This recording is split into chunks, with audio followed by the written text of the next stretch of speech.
Bonjour et bienvenue. Aujourd'hui, on va s'intéresser à l'un des concepts les plus puissants en économie, les idées.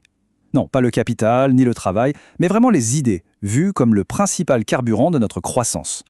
C'est une question qui donne le vertige, non? Imaginez un instant un carburant pour notre économie qui en fait ne s'épuise jamais, mieux encore, qui se multiplie à chaque fois qu'on l'utilise.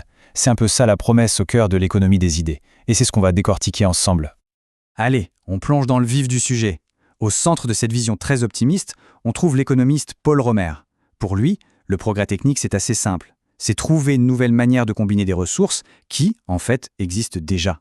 Le vrai potentiel, ce n'est pas d'avoir plus de choses, mais de découvrir de meilleures recettes. Pour que ce soit plus concret, regardez ce chiffre. Le coût pour s'éclairer, il a été divisé par 4000 depuis le 19e siècle. Pas parce qu'on a stocké plus de bougies, évidemment, mais grâce à toute une série d'idées. La lampe à huile, le gaz, l'ampoule électrique, et puis la LED. Ce sont les idées, et seulement elles, qui ont rendu la lumière presque gratuite. Et on a un autre exemple parfait de cette dynamique, la loi de Moore. Attention, ce n'est pas une loi de la physique, c'est une observation sur le rythme de l'innovation humaine. Une cadence absolument incroyable de nouvelles idées qui a, littéralement, programmé notre révolution numérique. Mais alors, comment c'est possible? Romer, lui, parle d'une explosion combinatoire. Pensez-y une seconde, on a une centaine d'atomes dans le tableau périodique. À l'âge du bronze, on a appris à en combiner deux, le cuivre et l'étain. Aujourd'hui, les combinaisons qu'on peut faire sont astronomiques et on n'a fait qu'effleurer la surface. Le potentiel de découverte est donc, selon lui, quasiment infini. Cette citation de Romer, elle résume vraiment tout. On a tendance à voir les limites des ressources qu'on a sous la main, mais on a beaucoup de mal à imaginer la puissance multiplicative des idées qui nous restent à découvrir. C'est un changement de perspective qui est fondamental. Mais attention, tout le monde ne partage pas cet optimisme débordant. On va passer maintenant à un point de vue radicalement différent, celui de l'économiste Robert Gordon. Pour lui, l'âge d'or des innovations qui changent la vie, il pourrait être derrière nous. Gordon, il divise le progrès en 3 grandes vagues. Et ce qu'il dit, c'est que les 2 premières, l'électricité, le moteur à combustion, ont bouleversé absolument tout dans notre vie. La ville, les transports, le travail, la maison. En comparaison, il pense que la 3e vague, celle de l'informatique, a eu un impact bien plus limité sur la productivité, même si elle est partout dans nos vies. Et l'argument de Gordon, ce n'est pas juste de la philosophie, il s'appuie sur des chiffres très concrets.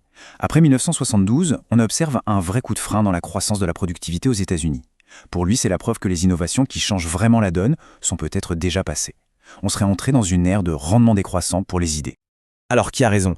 Pour y voir plus clair dans ce débat, il faut comprendre une chose. Une idée, c'est fondamentalement différent de n'importe quel autre bien économique. C'est sa nature, vraiment unique, qui explique son pouvoir incroyable. La première caractéristique clé, c'est ce qu'on appelle la non-rivalité. En fait, c'est tout simple. Si j'utilise un crayon, personne d'autre ne peut l'utiliser au même moment. Il est rival. Mais une idée, disons le théorème de Pythagore, des millions de personnes peuvent l'utiliser en même temps sans jamais l'épuiser. Elle est non-rivale. Cette différence, elle est fondamentale. Un bien matériel est limité, ce qui crée une économie de la rareté. Une idée, elle, est illimitée. Elle peut se propager à l'infini et créer une économie de l'abondance. Ça change complètement les règles du jeu. La deuxième caractéristique, c'est l'excluabilité. Est-ce qu'on peut empêcher quelqu'un d'utiliser une idée? Bon, par nature, c'est compliqué. Mais nos sociétés ont créé des outils pour ça. Le secret de fabrication ou, bien plus souvent, les brevets. Une idée peut donc être non rivale, mais on peut la rendre excluable, c'est-à-dire privée. Voyons maintenant comment ces caractéristiques si particulières transforment les idées en de puissants moteurs de croissance. C'est là que la magie opère, en générant ce qu'on appelle des rendements d'échelle croissants, un concept qui défie un peu l'économie traditionnelle.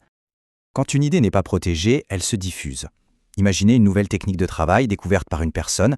Elle peut en bénéficier, bien sûr, mais si elle la partage, toute son équipe, et peut-être même tout son secteur, peut devenir plus productif. Le bénéfice pour la société dans son ensemble dépasse de très loin le gain de l'inventeur. C'est ce qu'on appelle une externalité positive. Et même quand une idée est protégée, par un brevet par exemple, son économie reste spéciale. Pensez à un film. Le premier exemplaire coûte des millions à produire, c'est le coût fixe, il est très élevé. Mais une fois que le film est fait, chaque copie numérique ne coûte presque rien.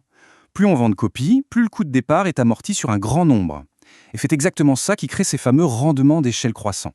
C'est un peu le saint graal de la croissance économique. Bon, toute cette théorie n'est pas juste académique, loin de là. Elle se traduit très concrètement par une course mondiale effrénée à l'investissement dans la recherche et le développement. Regardons un peu comment ça se manifeste.